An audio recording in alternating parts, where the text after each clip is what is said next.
Kenapa demonstrasi kali ini berjalan dengan sangat brutal dan gak terkendali? Jawabannya bukan karena kematian Afan. Ya, kematian Afan itu cuma sebuah trigger.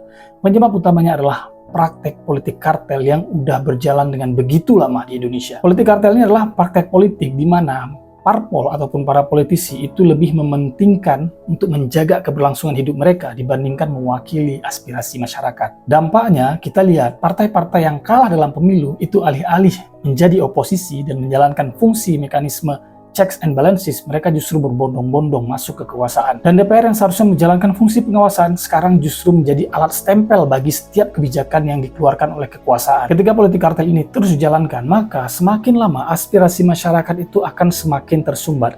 Makanya hanya dengan sedikit trigger akan begitu mudah meledak dan jadi sulit banget buat dikendalikan. Politik kartel udah lama banget berjalan di Indonesia, mulai dari awal reformasi, berlanjut ke era Megawati, SBY, dan yang paling parah itu di era Jokowi. Karena politik kartel dijalankan dengan cara-cara yang represif. Makanya biar kejadian ini nggak semakin membesar dan kembali terulang di kemudian hari, harus ada solusi jangka pendek dan jangka panjang. Untuk solusi jangka pendek, maka nggak bisa nggak, Presiden Prabowo harus berani membersihkan sisa-sisa rezim Jokowi dari pemerintahan. Karena memang orang-orang Jokowi ini udah dibentuk dengan ekosistem politik yang represif dan memiliki empati yang sangat kecil dengan penderitaan masyarakat. Presiden Prabowo harus berani mengisi posisi-posisi strategis dengan orang-orang yang profesional dan berkompeten, sebagaimana janji beliau di Pilpres kemarin. Dan untuk solusi jangka panjang supaya kejadian seperti ini nggak terulang lagi, maka Presiden Prabowo mau nggak mau harus menciptakan akuntabilitas demokrasi. Baik akuntabilitas horizontal dengan memastikan berfungsinya kembali oposisi yang efektif untuk menjalankan mekanisme check and balances, ataupun akuntabilitas vertikal dengan memastikan partai-partai politik